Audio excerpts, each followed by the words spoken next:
Pronto, vamos começar lembrando, né, que essa aula exclusiva de hoje, da mentoria online, quem participa aí ao vivo tem a oportunidade única de tirar suas dúvidas sobre seus casos clínicos, mas também quem não está participando ao vivo vai poder assistir todo o conteúdo através do meu canal no YouTube, porque essa aula está sendo gravada e eu vou disponibilizar lá a todos, tá? E hoje a gente tem um dos temas bem mais amplos e complicados dentro da dor lombar, que são as relações dos testes funcionais, de testes clínicos para serem utilizados no dia a dia do paciente, no dia a dia de trabalho com o paciente, onde a gente precisa ter efetivamente a certeza de tudo que há dentro daquele caso clínico do paciente. Eu venho estudando e me especializando no tema há muito tempo, principalmente porque meu foco é a avaliação com eficiência, tentar otimizar o meu atendimento da melhor forma possível e que encaro a avaliação como sendo essencial para eu poder transformar a abordagem terapêutica. E essa transformação vem exatamente da gente conseguir encontrar a causa verdadeira dos sintomas. E na dor lombar, que a gente tem uma diversa gama de estruturas associadas, funções fisiológicas enormes, não é diferente, né, das outras áreas do corpo. Então, a coluna lombar, ela tem relação mecânica, ela tem relação visceral, ela tem conexões neurológicas, vasculares muito importantes, vasculares e neurológicas vinculados com funções viscerais e assim sucessivamente, né? Quem não teve a oportunidade ainda de ouvir o episódio que eu coloquei essa semana, hoje mais precisamente aqui ao vivo, nessa segunda-feira, no podcast, tá? Avalia que Trata, que é o podcast que eu falo sobre facilitação medular, que é um conceito bem amplo e que baseia todo o raciocínio osteopático. E aí você pode procurar em todas as plataformas, Deezer, Spotify, podcast para Apple, SoundCloud, por Randy Marcos, que é meu nome, ou Avalia que Trata, que é o nome do podcast. Já tem 8 episódios bem legais e hoje eu falei sobre facilitação medular, que vai fazer com que a gente entenda um pouco melhor as respostas dos testes funcionais, neurológicos, quando o paciente não tem uma alteração específica de nível mecânico na coluna lombar e apenas tem um sofrimento importante dentro do funcionamento do corpo dele, tá? Então, para que a gente inicie essa aula de hoje, é necessário a gente entender principalmente como a coluna lombar está sendo disposta, né, dentro do corpo humano, né? A gente tem todas as suas relações anatômicas anteriormente com a cavidade abdominal, onde a gente tem todas as vísceras abdominais, inferior e anteriormente, né, a gente tem a relação com as vísceras pélvicas, não é? Posteriormente, a gente tem toda a massa de paravertebrais, de músculos, como também a gente tem por dentro do eixo axial o sistema meníngeo e os nervos periféricos.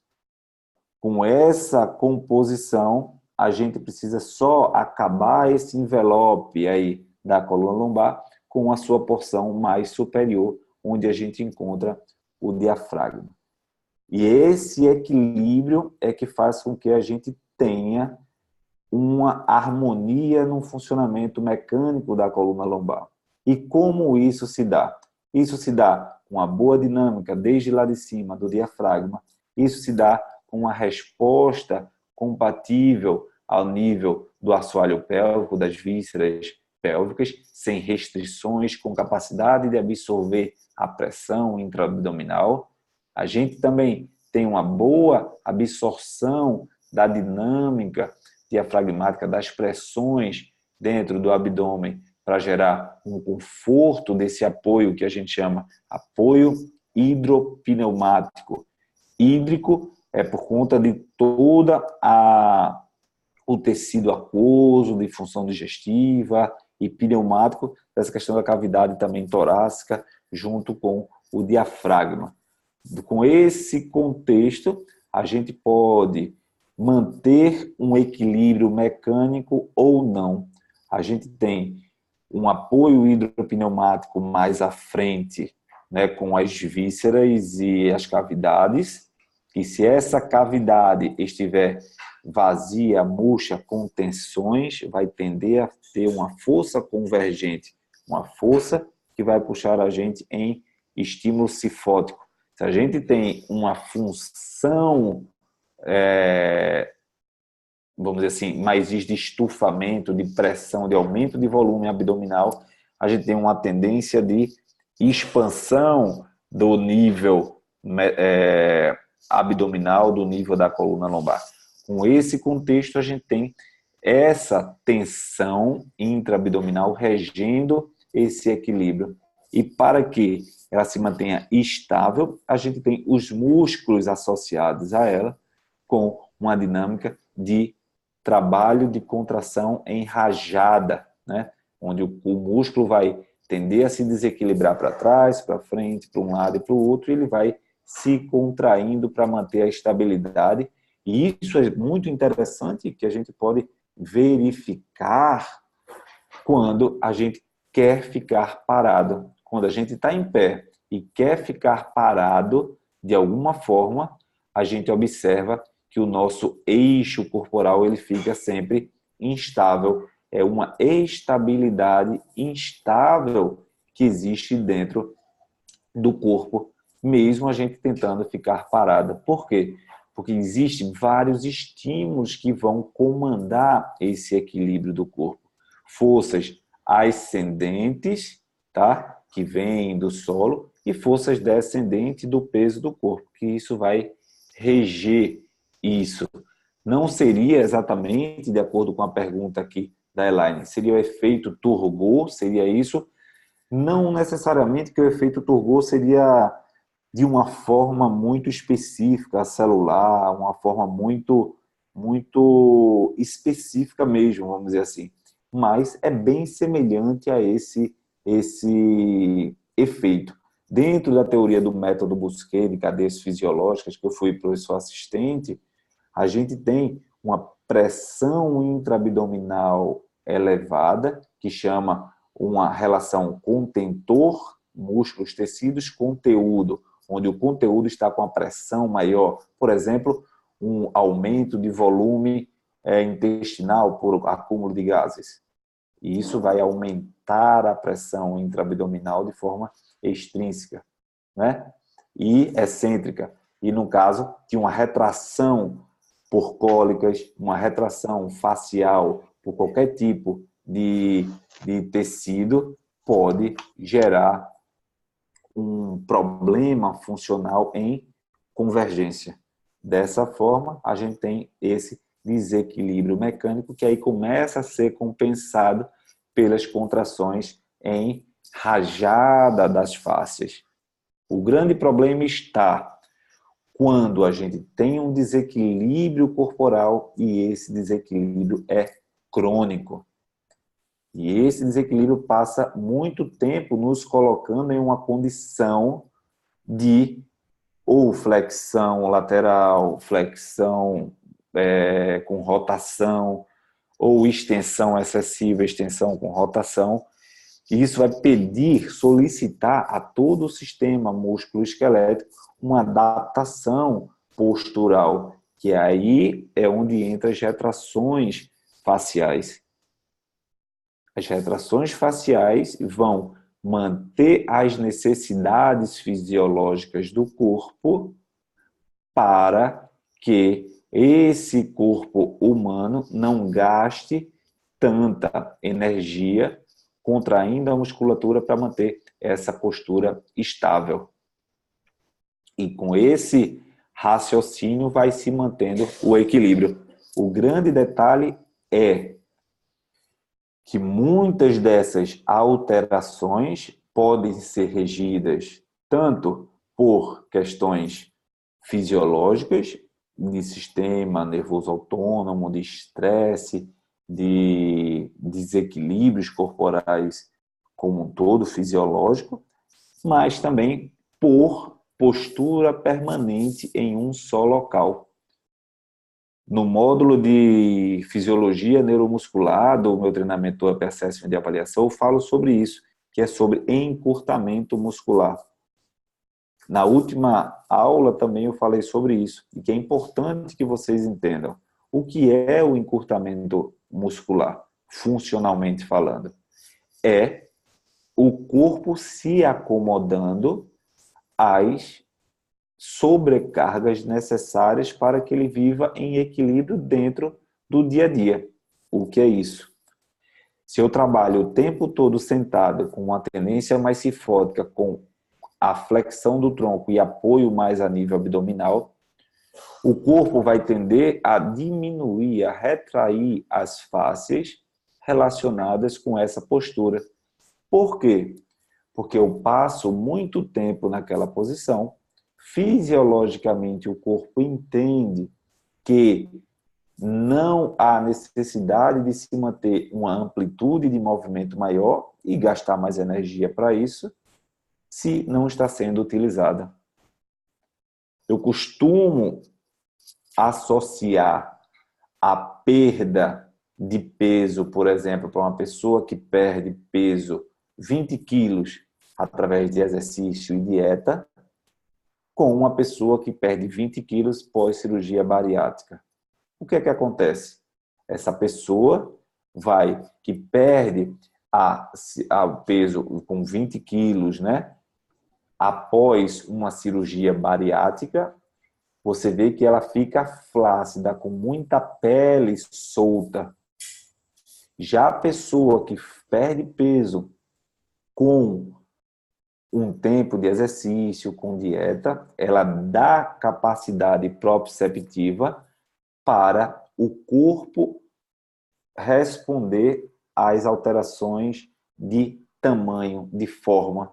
Com isso, as fáscias, o tecido muscular, eles vão se encaixando. Ou seja, de acordo com a demanda corporal, a gente vai se encaixando e mantendo o corpo em coesão, encaixado, com todas as curvas alinhadas. Isso vai determinar um dos testes que eu adoro fazer e que eu vou explicar para vocês agora. Pouquíssimas pessoas me falam desse tipo de teste com tanta clareza, né?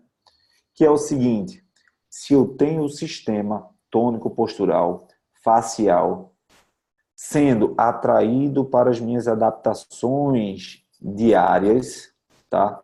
Para as minhas adaptações do dia a dia, se eu tiver tensões crônicas capazes de alterar o funcionamento do meu corpo, eu vou ter um ponto de retração facial que vai gerar o que a gente chama na osteopatia de hipomobilidades. E o que é a hipomobilidade? É a chance que a gente dá ao corpo de se acomodar, de não sofrer tanto, porém, a outra estrutura vai ter que compensar o seu funcionamento. E essa estrutura que vai compensar um funcionamento pode ser um sistema músculo-esquelético. Imagina que eu tenho lá uma tensão associada com a retirada de apêndice, aderência do meu apêndice pós-cirurgia, e eu tenho minha zona de fossa ilíaca direita aqui perto da pelve, à direita, bem tensionada, cheia de aderência. gerando uma tendência de retração da minha pelve em flexão, em convergência, gerando uma tendência de inclinação do meu tronco para a direita. Então, para que eu consiga amplitudes de movimento adequadas no meu quadril direito, eu preciso sobrecarregar a minha coxa femoral. Eu preciso sobrecarregar, muitas vezes, a minha coluna lombar para manter uma extensão de corpo, para movimentar a coluna. E essas sobrecargas vão gerar tendinopatias, desgastes muito intensos, devido a uma causa primária lá de tensão facial com uma retração cirúrgica, por exemplo.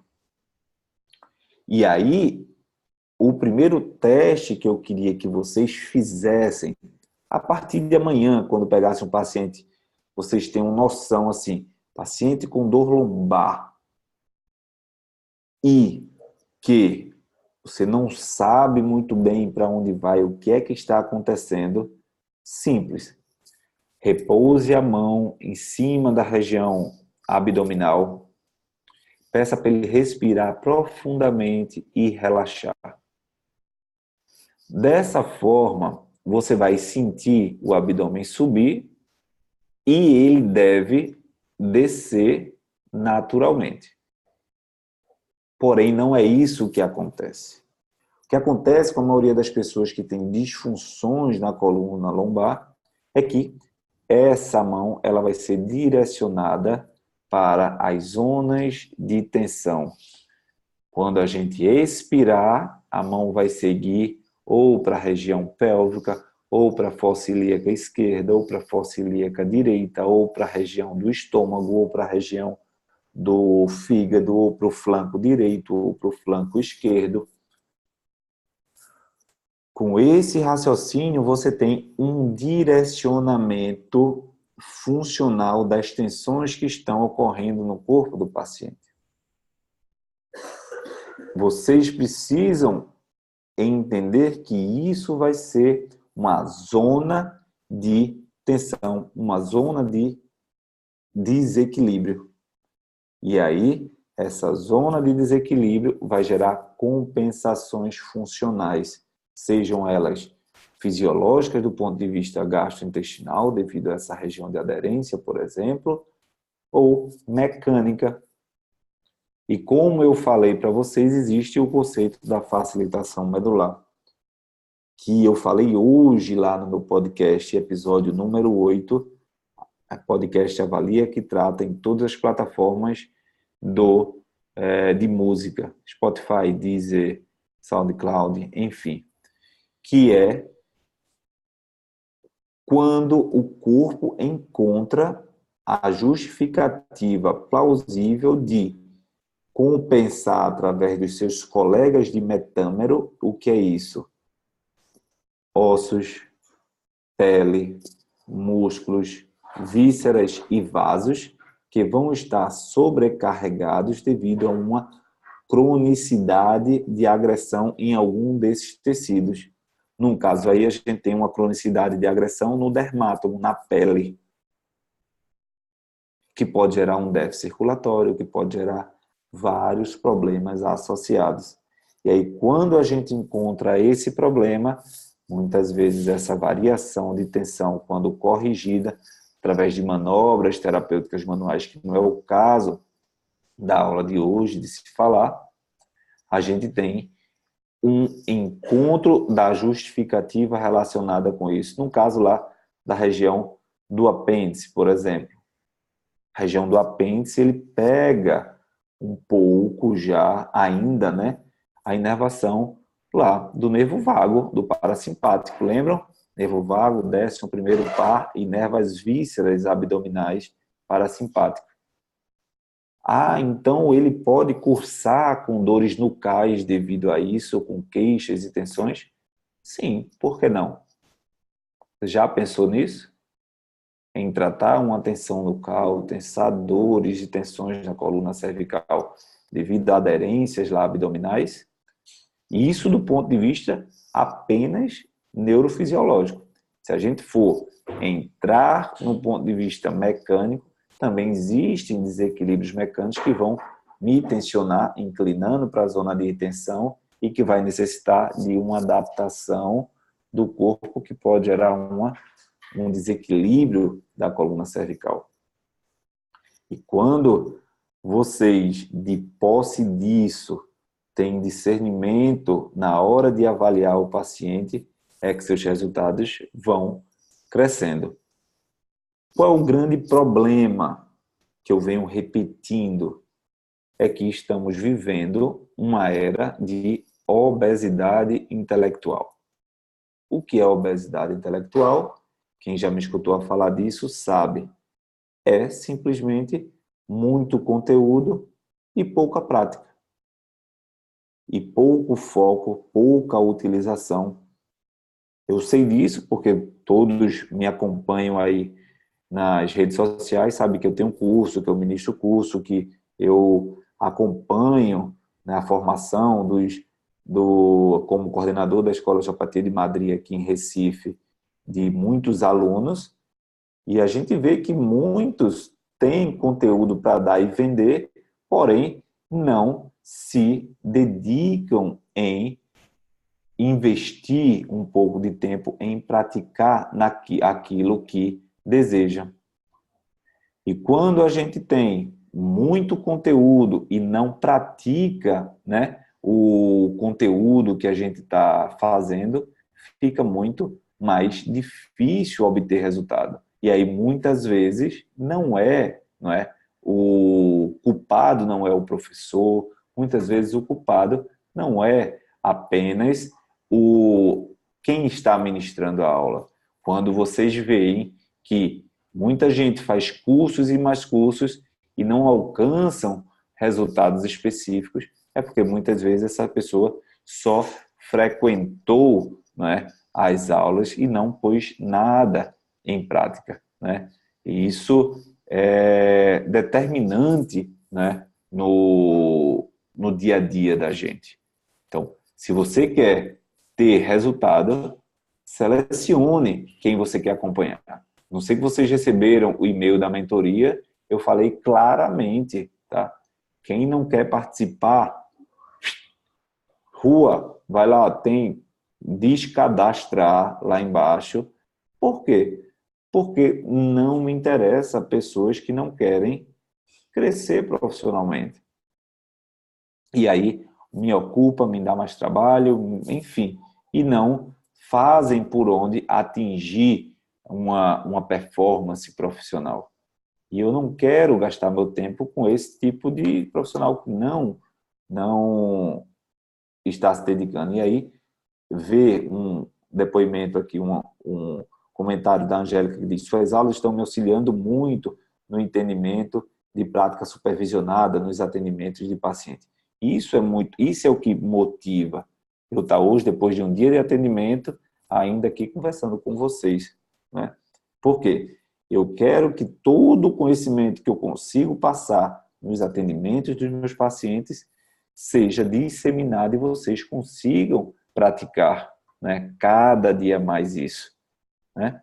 E quando eu falo de conteúdos que poucas pessoas falam de uma forma rápida e simples, é que vocês precisam ter isso, porque com essa obesidade intelectual, é tanto conteúdo que você olha assim, e agora? Para onde eu vou? E aí vocês precisam seguir junto de um raciocínio lógico. Lógico, tem aqui, eu acredito que a Cláudia, pronto, a Cláudia faz parte agora dessa minha turma 3 do meu curso de avaliação, do Up Assessment. E a gente tem encontros, bem dizer, semanais de revisão, de monitoria, de mentoria para tirar dúvidas. E ela que tem uma formação em osteopatia, 5 anos pela Escola de Osteopatia de Madrid, tem visto como tem sido útil para ela. Assim. Tem a Silvia também, que está aqui, que também é da turma, né? Tem a Manuela também. Então, são pessoas que estão querendo um pouco mais. A Silvia, eu sei que ela também é formada e está em busca desse raciocínio mais claro, que a gente tem muito conteúdo, né? Muito conteúdo mesmo. E às vezes não sabe como colocar em prática. Outro outra dinâmica que a gente precisa entender ao avaliar a coluna lombar são especificamente os seus testes, né? Os testes da coluna lombar especificamente. Que aí a gente precisa avaliar os níveis neurológicos, as questões motoras, avaliação sensitiva, né? E que muito é confundido a lombalgia como sendo problema apenas de L5-S1 do nervo ciático. E não é bem isso, né? Os níveis neurológicos que podem gerar comprometimentos na coluna lombar vêm desde lá de T12 e L1, né? L2, L3. E para fazer o teste motor dessas estruturas, a gente precisa avaliar estruturas relacionadas e inervadas através desses ramos. Que aí a gente tem o teste de flexão básico do quadril, ativando o ilho-psoas. E aí é um teste motor da musculatura relacionada com esses níveis L1, L2 e L3, tá? Se a gente quiser avaliar essa inervação específica, quem é que sai dessa área? L2, L3, L4, para inervar a região anterior de coxa, que é a região de teste sensitivo desses níveis de L1, L2, L3, a gente tem o nervo femoral, né? O nervo femoral que precisa ser avaliado. E como é que se avalia o nervo femoral? A gente avalia o nervo femoral em decúbito ventral. Com o decúbito ventral, né, a gente vai fazer a flexão de joelho. Fazendo a flexão de joelho, a gente consegue fazer especificamente a retração das raízes relacionadas com o nervo femoral. E aí a gente testa o nível do nervo femoral.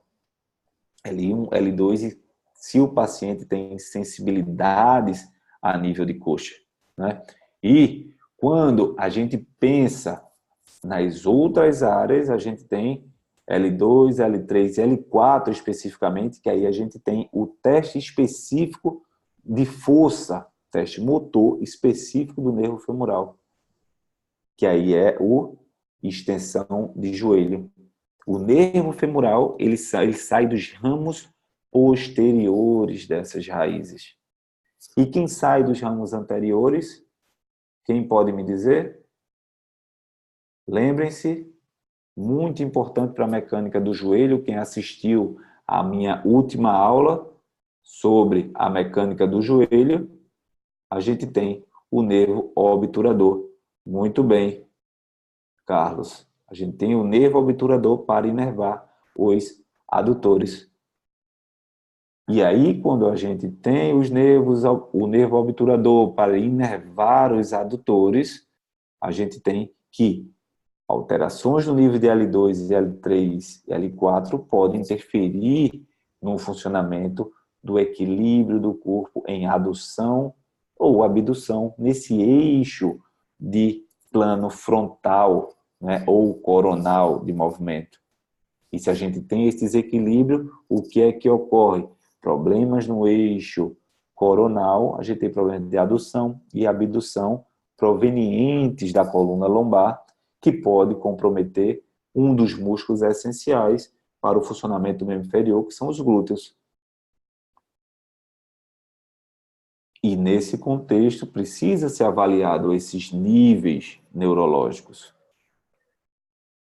E aí, depois de L2, L3, a gente tem especificamente L4, tá?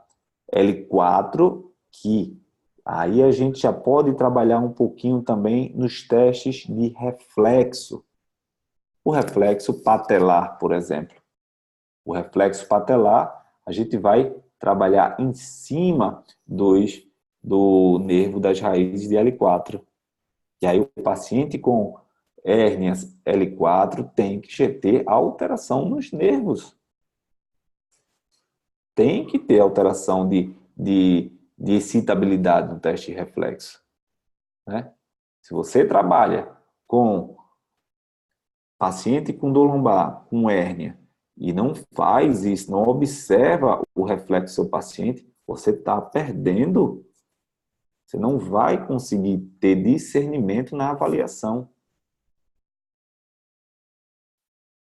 E isso é extremamente importante dentro de um contexto de elaboração de um programa terapêutico.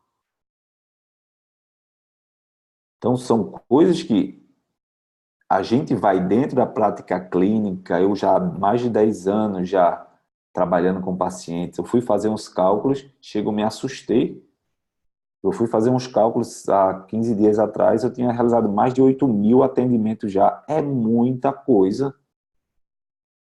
E é muita experiência que eu tenho, confesso a você, errando e acertando, porque na minha época de acadêmico, de início de curso, de pós-graduação, de escolha da minha vida profissional, eu não tive a oportunidade de ter alguém para chegar e conversar assim comigo francamente, para dizer, ó, tu tem esse conhecimento, é muita coisa que tu tem, mas segue por aqui que se tu quer resultado do teu paciente, é assim que vai acontecer. E aí você vai lapidando todas as formas de trabalhar com o paciente com o restante do conhecimento. Você está sentindo falta de alguma coisa? Vai lá e pega lá, ó, o teu background lá de conhecimento e utiliza para satisfazer uma vontade sua.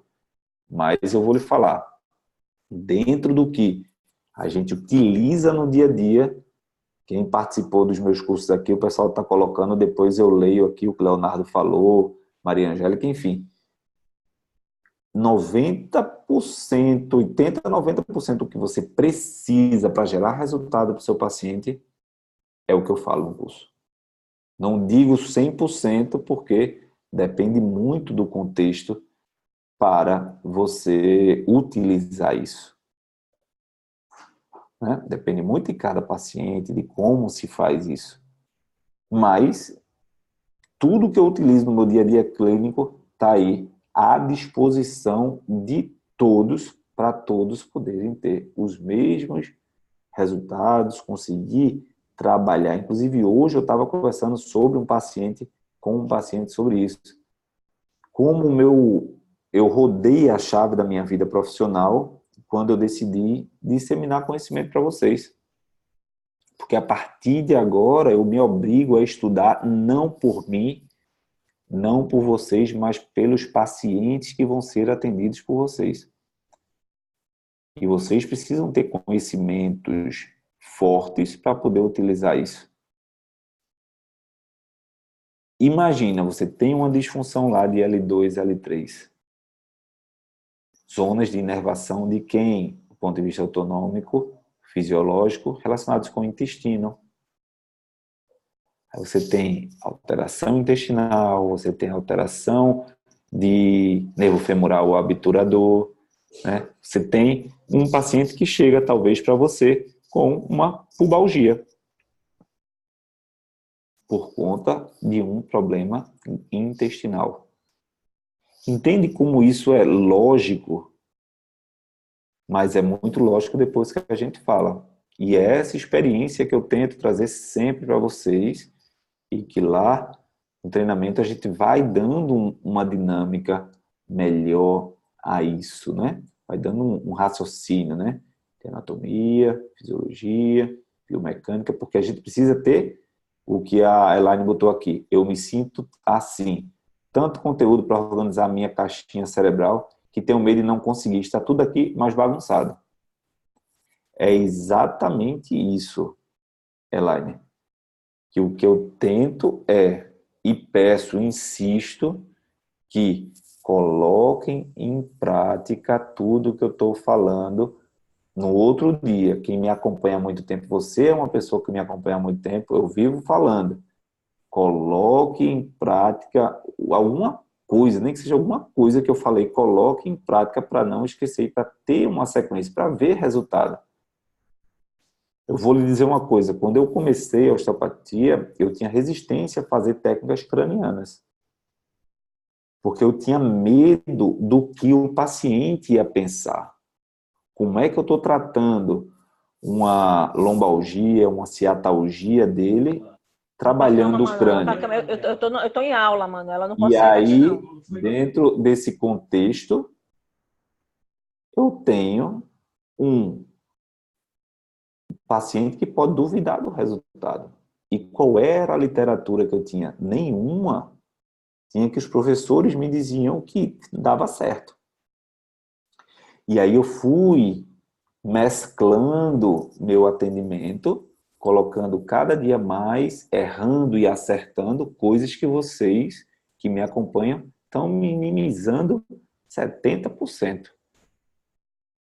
Porque eu falo coisas que eu já provei, acertei e que vocês não precisam ter medo disso. E aí eu comecei a utilizar mais técnicas de crânio, por exemplo, porque eu via resultado na prática. Mas até eu ter confiança de gastar um tempo fazendo essas técnicas para um paciente que tinha uma dor lombar, por exemplo, foi muito tempo. E aí eu consigo organizar e trazer para vocês da melhor forma possível, né? Isso é bem gratificante para mim, porque eu sei o quanto vocês têm melhorado, né? Eu até postei dois colegas, dois alunos lá da turma, né, dessa turma 3, falando como tem sido mais fácil para eles e os resultados com os pacientes, como tem sido otimizados quando organizaram todo o conteúdo na cabeça. Que a partir do momento que organiza o conteúdo da cabeça, fica mais fácil, né, de você achar.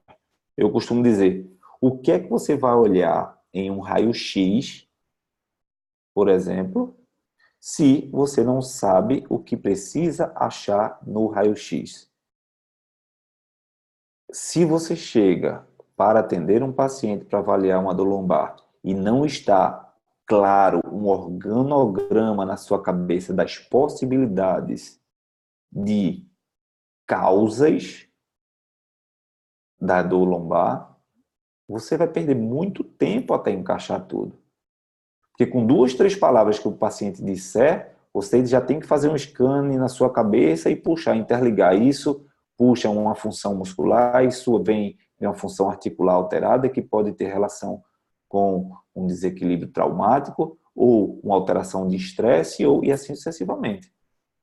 Então, para você encontrar o que você quer, você tem que saber o que você quer. Você não pode ir solto. Então, a dor lombar, que tem N coisas a serem feitas, precisa de uma coerência. Você não vai testar uma ciática se a dor do paciente é na região anterior de coxa, se o problema é de sensibilidade de região anterior de coxa. Não. Não vai perder tempo olhando as raízes de L5, S1. As raízes L2, L3, L4. E tem muita gente perdendo tempo com isso. Isso é estresse emocional para o terapeuta e estresse físico ao paciente que está doente lá. Né? Então aqui, ó, o Leonardo colocou, depois dos seus cursos, sou um profissional atendendo muito melhor. Quem ganha com isso são os pacientes. Valeu, Leonardo. Conte sempre comigo. Você sabe disso. De vez em quando você manda uns WhatsApp lá para mim. E é muito bom saber que você está atendendo muito melhor, que a gente tem conseguido transformar assim, a vida dos profissionais. É bem gratificante mesmo, tá? Isso me estimula a fazer muito mais por vocês, tá certo, meu querido? Vamos lá. E aí, seguindo, né, os testes neurológicos que a gente precisa fazer, né?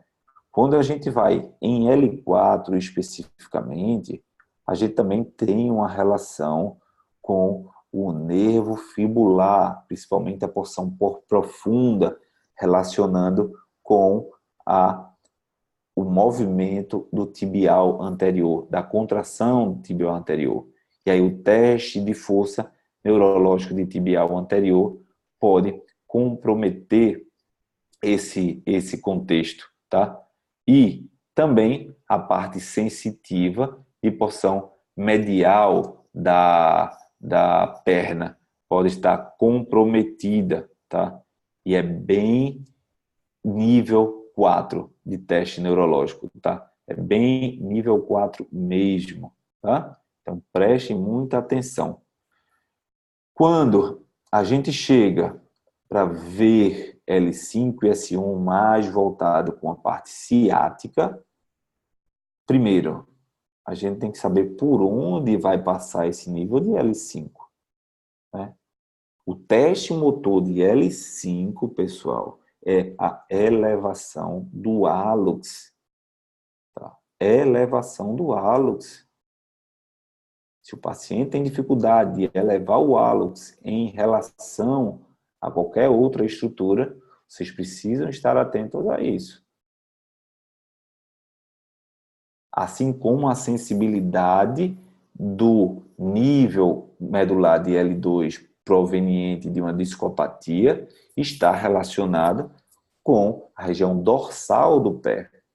E aí os testes neurológicos, através do teste de Laseg, por exemplo, ele precisa dar positivo por sensibilidade nessa região. E a sensibilidade do teste de Laseg, como é, né, desenvolvido, né, o teste de Laseg? É paciente em decúbito dorsal, membros inferiores estendidos, e aí a gente faz uma elevação passiva da coxa, como uma flexão, né, do quadril, e aí a gente sente o nível medular após 35 a 70 graus, nesse nível aí, a gente sente o comprometimento radicular, tá?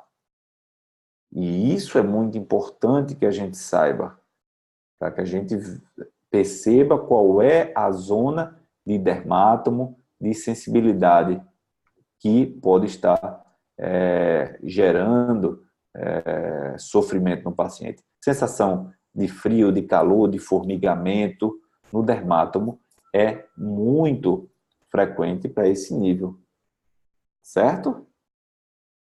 E, logicamente, a gente precisa entender qual a relação de L5, das raízes de L5, L5S1, com os comprometimentos mecânicos, viscerais, sacroiliacos. Vocês já perceberam outra coisa que poucas pessoas falam também? A gente tem uma retração pélvica por qualquer tipo de sofrimento. Cirurgia, cesariana, endometriose, problemas de ovário, num caso feminino. No caso do homem, problema de constipação intestinal, tensão na região, na porção final do intestino, problemas de próstata. A gente tem tensões que fazem a convergência do sacro, atraia o sacro para frente, para dentro da pelve. Toda essa dinâmica do corpo vai ficar alterada, né? Toda essa dinâmica do corpo vai ficar alterada. É bem clássico isso acontecer, tá? Eu vou tentar mostrar aqui para vocês como é que funciona isso, tá? Eu vou tentar colocar na câmera aqui do meu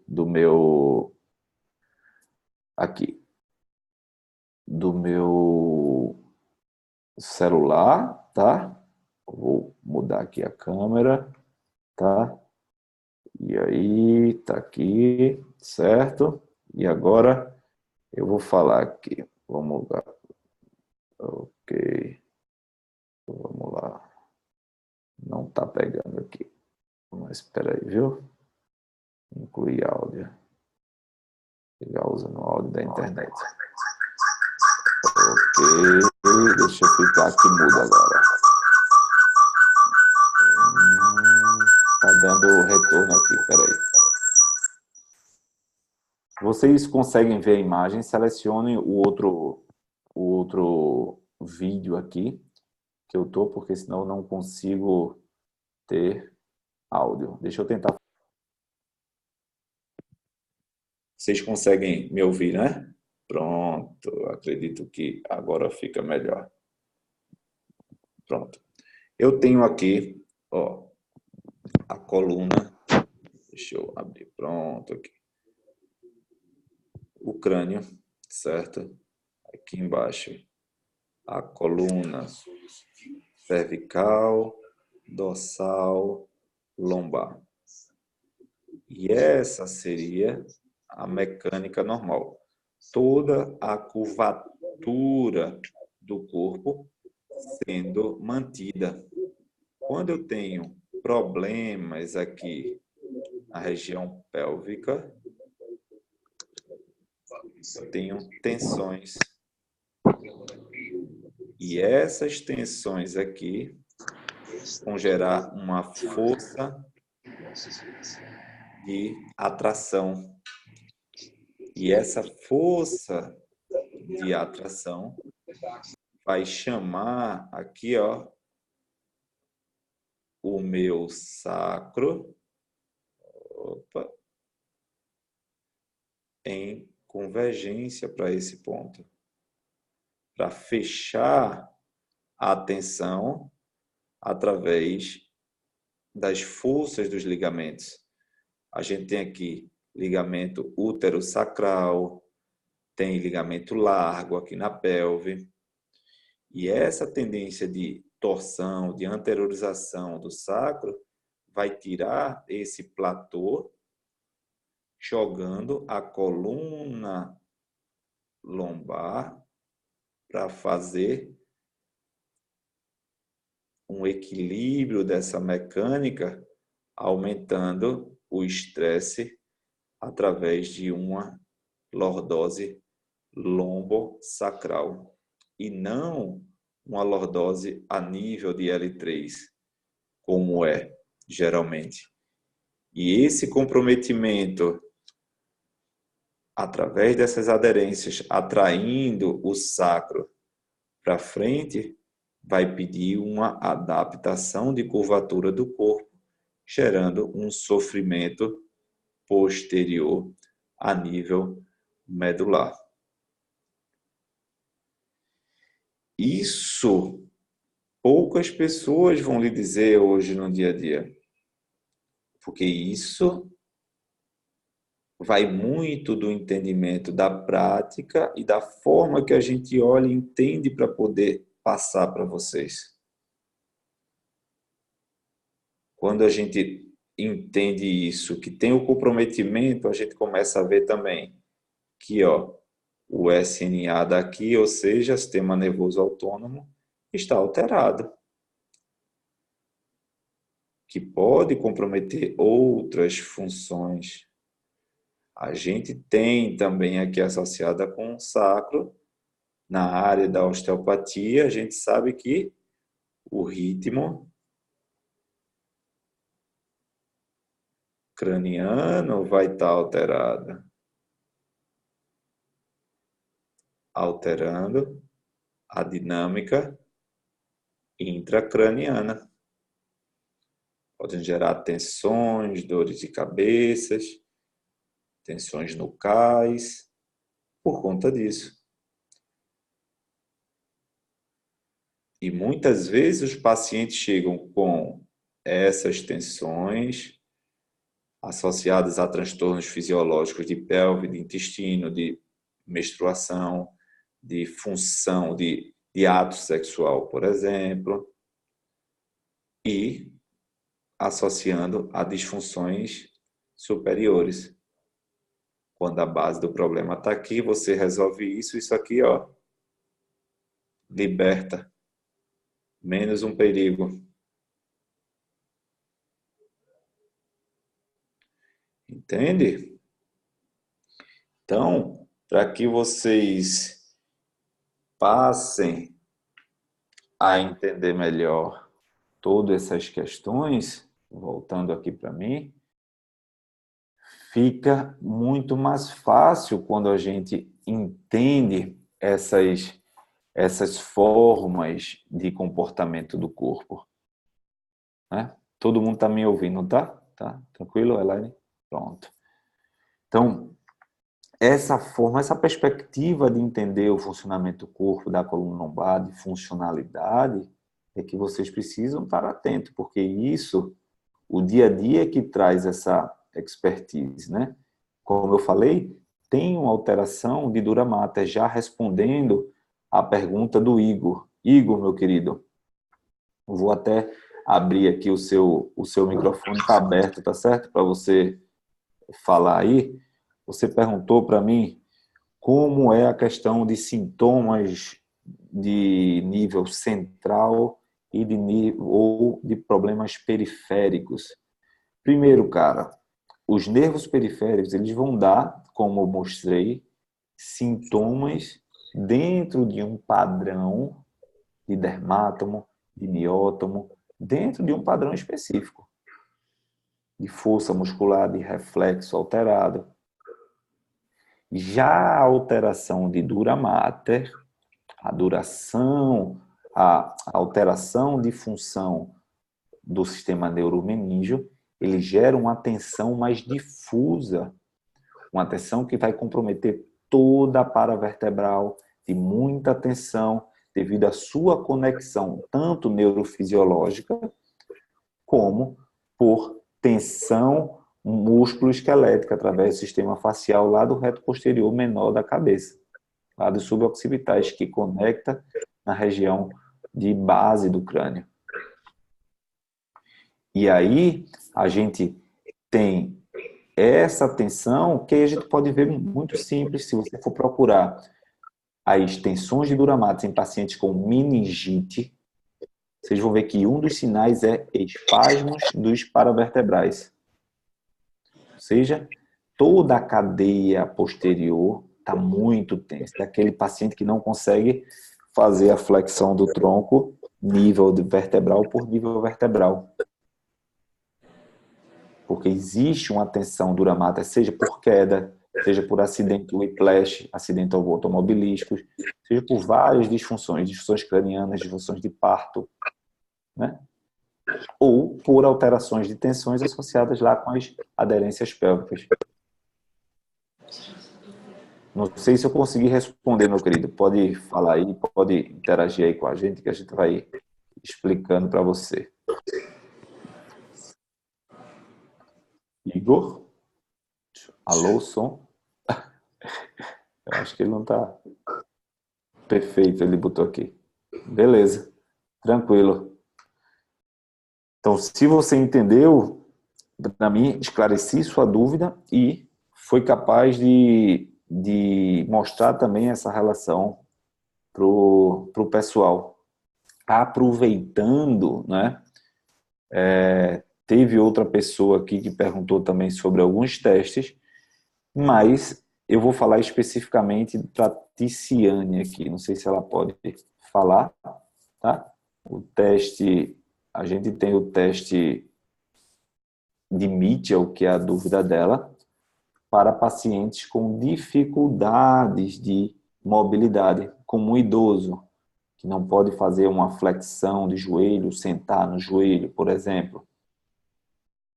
O que é que precisa ser entendido, Ticiane? Seu áudio está aberto, se quiser falar, perguntar alguma coisa, então você escreve como o Igor falou, tá? A gente precisa entender a biomecânica. O que é que eu espero desses testes? Eu quero colocar o paciente em flexão para ver se ele tem uma melhor mobilidade em flexão de tronco, do nível vertebral que eu quero alcançar, se for uma lesão que a gente chama de FRS, de flexão, rotação e lateroflexão, ou colocá-lo em extensão, se eu quero avaliar se ele está em propensão, em uma dinâmica extensora. No caso da sua pergunta, foi paciente para verificar uma FRS. Então, eu tenho que colocar ele em flexão para avaliar essa mobilidade. Ora, se ele não consegue fazer a flexão do joelho, para poder sentar no calcanhar e fazer seu movimento, É simples. Faça com ele em pé, faça com ele sentado, faça com ele em decúbito lateral. A vértebra não vai deixar de ficar em flexão. O que você tem que entender é qual é o propósito do seu trabalho ali, do seu teste. O que é que você quer verificar? E aí resolve. É isso que eu falo muitas vezes. Às vezes a gente tem tanto conhecimento que fica preso a uma dinâmica muito burocrática e não abre a caixa, né? Não abre a cabeça para entender isso. E aí é quando a gente tem que se adaptar a esse processo para gerar resultado. O paciente não tem culpa, você que se vire para fazer o teste. Entende? Tudo bem? Deu para entender? Quer falar alguma coisa? Certo? Tudo bem. Ela digitou ali. Pronto. Então, outro ponto. Se ele é um idoso com dor recorrente, que é uma dúvida de todo mundo. Doutor Randy, eu tenho um idoso paciente com dor recorrente, com dores específicas lombares recorrentes. Entenda, do mesmo jeito que tem esse idoso de 70 anos, vai ter um idoso de 80 que não tem dor lombar. Ou seja, possivelmente esse de 80 tem artrose, tem degenerações articulares da mesma forma do que esse de 70.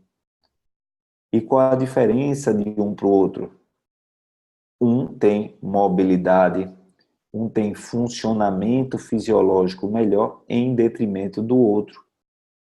Dessa forma, você tem que avaliar integralmente esse paciente para encontrar onde está as amarras funcionais dele e que está limitando o funcionamento do corpo. Entende? Basicamente isso, tá? Já aproveitando para tirar a sua dúvida aqui, tá? Também teve aqui, agora, Manuela, algumas dúvidas sobre alguns testes. Manuela, eu abri seu áudio aí, se você quiser falar, interagir com alguma coisa, pode falar também. Ela fala sobre alguns testes, um é o Downy e o outro é o Gilet. A comparação, para que um serve, para que o outro serve. Primeiro, a gente tem que saber para que a gente quer o teste. Para que a gente quer fazer aquele teste? Porque eu quero ou porque eu tenho curiosidade em avaliar? Será que não tem testes melhores? Todo mundo já ouviu falar que o Downy ele é bem complicado nos seus resultados e não dá muita positividade. Como também alguns já devem ter escutado que o Gilet pode dar muito falso positivo também. Mas como isso acontece? Porque a gente está avaliando apenas o paciente sob o ponto de vista músculo-esquelético. E quando a gente entende que a função corporal ela está interdependente entre órgãos e sistemas, a gente pode ter, por exemplo, uma tensão visceral limitando, retraindo facialmente a uma hemipelve à direita, por exemplo. Um problema intestinal de colo sigmoide tensionando e segurando a região de hemipelve esquerda e, com isso, limitando a dinâmica de rotação anterior e posterior, a dinâmica pélvica do paciente. Entende? Então, antes de você se prender especificamente aos testes, peço que você se prenda na função que você quer avaliar.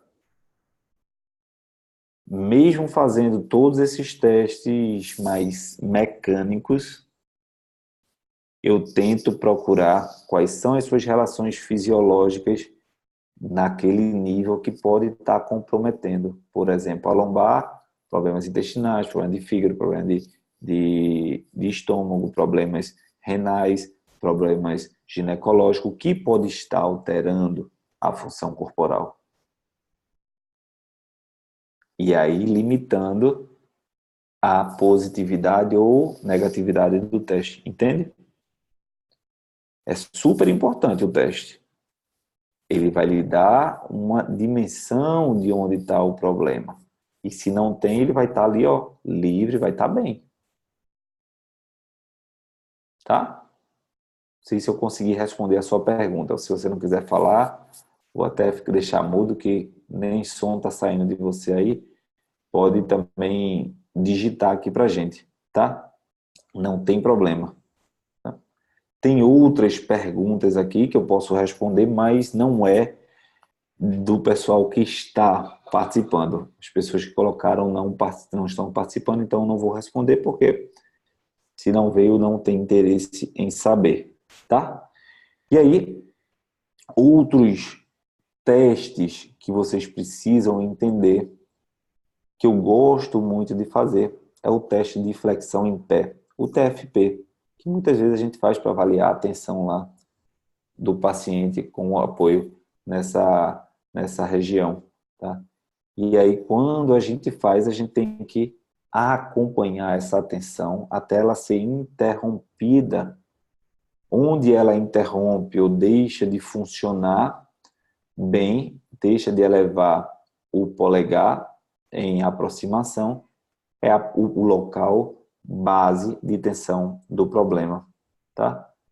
E isso é muito interessante para a gente nivelar o que é que está tensionando lá a minha sacroiliaca, o que é que está tensionando a minha lombar direita, por exemplo. Pode ser uma tensão a nível dorso-lombar, uma tensão a nível cervical que está facialmente, através das cadeias musculares, tensionando, tá? E aí variar, acompanhar isso é extremamente importante, tá? A Emanuela colocou aqui, tento relacionar a função. Como ainda não estou estudando essa parte no curso de osteopatia, acabo ficando na dúvida, mas me respondeu sim. Pronto, sempre que você tiver dúvida nesse sentido, pode perguntar, que a gente está à disposição para ajudar aí vocês, tá? Igor colocou, doutor, nesses testes específicos, LASEG, Bragar, Milgram, há diferença na especificidade quanto a nervo periférico e dura mater? Cara, quando a gente tem um problema, vamos lá, separar, um problema de hérnia de disco, a gente tem tensão dural, ponto, certo? A gente vai irritar essa questão da dura mater, certo? Porém, o sintoma vai ser muito mais específico no nível da região que você está lá comprometido. Já uma alteração de retração dural funcional, ela não vai dar uma alteração neurológica específica quanto as mostradas pelos testes. Não sei se eu consegui ser claro agora para você. Tá? É isso. Tudo bem? Depois você responde aqui. Tá, pessoal? Então, essa dinâmica é que a gente precisa entender. Esse contexto, né, funcional do corpo e principalmente da coluna lombar, a gente precisa estar bem claro, tá?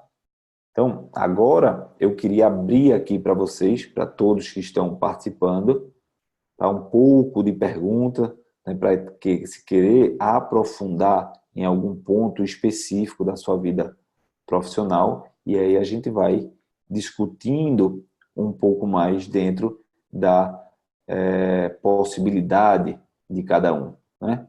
E aí eu abro um pouquinho para perguntas para vocês, e a partir de agora, né, essas perguntas de quem está participando ao vivo, eu não vou gravar. Então a aula, para quem vai assistir no YouTube, está encerrando agora, e daqui para frente é específico para as perguntas de vocês, para tirar dúvidas e dar um conteúdo ainda mais exclusivo e beneficiar vocês que estão aqui ao vivo, não é? Então, quem não acompanhar, quem vai acompanhar a gravação, perde essa parte da aula que eu também trago alguns outros pontos específicos de teste que eu separei aqui para vocês.